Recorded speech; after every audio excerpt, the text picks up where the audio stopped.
안녕하십니까. 자, 제목이 중등 학생을 전문으로 가르치는 이걸 선택하게 된 진짜 이유. 1, 2번 이런 거는 진짜 이유는 아닙니다, 여러분. 제가 고등학생들 위주로 가르치면서 이제 중등 전문을 왜 하게 됐나? 이걸 좀 잠깐 말씀드리려고 합니다. 물론 제가 중등만 가르치지는 않습니다. 제가 하여튼 이제 어느 정도 중등부에서 배운 학생들은 고등부 가도 주 1회 수업으로 가르칠 겁니다. 저한테 배운 학생에 한해서. 자, 초등 1학년부터 고3까지 월 교재비 포함 막대한 비용으로 공부를 하죠, 영어를. 대학 가서도 또 다시 뭐 학원문을 들락거려요. 왜냐면 졸업할 때 토익 점수가 얼마 정도 나와야 된다고 하니까. 근데 이런 기현상 말이죠. 그리고 또, 비영어권 나라 중에서, 영어 학습서가 제일 많은 나라가 우리나라죠. 그죠? 그럼 이상하지 않습니까? 왜 그럴까? 그죠? 일본 우리나라보다 더 영어를 못하는 나라인데도 우리는 왜 그럴까? 그런 인식. 여러분, 이런 거에 대해서 제가 강의를 다섯 강으로 해서 이제 올려놓은 게 있습니다. 그런 것도 한번 좀 보세요. 회화는 그렇다 치더라도, 제외하더라도, 리딩도 안 돼요. 그죠? 그래서 사실 회화도 구조가 되면요, 이게 다 되는 거거든요. 저도, 미국 갈 때 다 그렇게 했습니다. 자, 대형학원 출신 학원 원장분이 저한테 한 말이, 애들 대형학원에서 문제풀이 막 시키면 되던데, 성경 나오고, 근데 머리 좋은 애들이지, 이 말에 답이 있습니다. 그러면 이런 학원에 보내는 잘하는 애, 머리 좋지 않은 나머지, 그런 학생들, 학부모님들은 어떻게 하실 겁니까? 그냥 밑에 깔아주는 애들인가요? 그죠? 중등부 때 잘 가르치면 누구나 할 수 있는 영어라는 것을 제가 좀 쉬는 기간 동안에 중학생 위주로 과외를 하면서 지금도 좀 수업을 하고 있습니다. 정식 개강은 하지 않았지만 과외로 제가 체험하고 지금 얼마 전에 온 학생도 제가 가르치면서 정말 그렇게 만들었어요.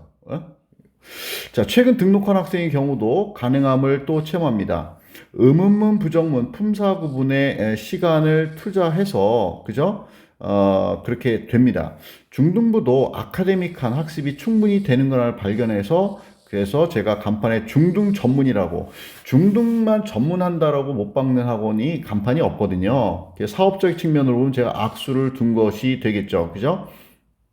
그래서 제가 이제 이거 중등부 전문을 한다는 것이 어떻게 이제 연결이 돼서 대치동 학원에서도 이제 방학 때 제가 출강을 좀 하기로 했습니다. 낮 시간에. 하여튼 그래서 한번 정말 재밌게 할 수 있을 것 같아요. 지금까지 숙제량과 숙제 이행 시간을 고려하면 그 노력에 제대로 배우면 그 노력을 수능 준비도 끝났을 노력인데 말이죠. 자, 이제 마지막으로 짧게 이번 얘기가 스토리가 됩니다. 진짜 이유는 뭐냐? 이겁니다. 뭐냐면 고등학생들은요, 영어라는 종이 백지에 이미 그림이 그려져 있어요. 왜? 중등부 학원 때도 다녔고, 또 중등부 학원 때부터 고등부 때까지, 고등학교 1학년 때까지 내신은 암기야? 저는 동의하지 않거든요. 내신은 암기야? 뭐 이렇게 그런 거가 머릿속에 부모님도 학생도 그렇고 박혀져 있어요. 그런 상태에서 이제 안 되니까 이제 저한테도 오는 학생도 있을 거 아닙니까? 그런 학생들 가르치는데 팔품서부터 가르치는 게 쉽지 않았습니다. 뭐냐? 물론 잘 따라오는 학생들이 있어요. 제자 영상을 보시면 거기에서도 두 제자 인터뷰를 보시면 공통점이 있습니다. 공통점이 있어요. 다시 한번 보세요, 여러분. 처음에는 수동적이었다. 내가 왜 이걸 공부하지? 거기 의대 간 학생, 그 같은 경우도 내가 왜 이런 걸 외우지? 팔품사를? 이런 생각을 했다는 거예요. 그러나 나중에는 영어 구조가 보이고 왜 이것이 답인지 답이 아닌지를 알게 되었다. 그렇게 얘기한단 말이에요. 그래서 물론 고등부 학생이 이제 제가 학원할 때 잘 될 때도 있었지만 이렇게 이제 많은 학생이 오면 이 중에서 그런 의문을 갖고 있는 학생들이 그래 그런 학생들도 제가 정신교육 시키고 설득을 해야 돼.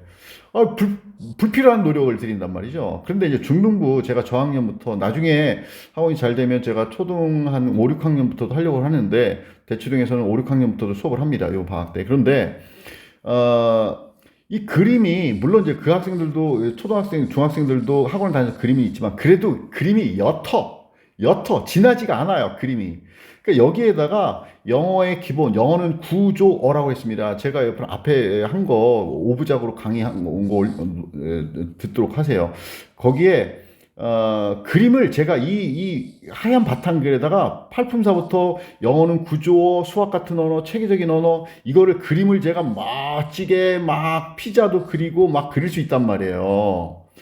그러니 이런 아이들을 이때부터 더군다나 중학교 때는 내신 시험의 중요성이 떨어지는 상황에서 중학교 1학년부터 3학년까지 배운다. 심지어 또 3학년 중3이다. 그래서 1년 동안 올라가기 전까지 고1 예비 저기 겨울방학 2월까지 가르친다고 생각해 봐요. 어마무시합니다. 어마무시합니다. 3개월 가르쳐도 변화하는데 아이들이. 그래서 사실은 여기에서 제가 이 학생들한테 가르치는 오염되지 않은 아이들한테 죄송합니다. 오염이라는 표현을 써서 이런 학생들을 가르치는 게 제일 제가 영어를 구현하고 확실한 평생 영어를 가르치는데 좋을 것 같아서 선택하게 됐습니다. 여러분 알겠습니까? 자, 감사합니다.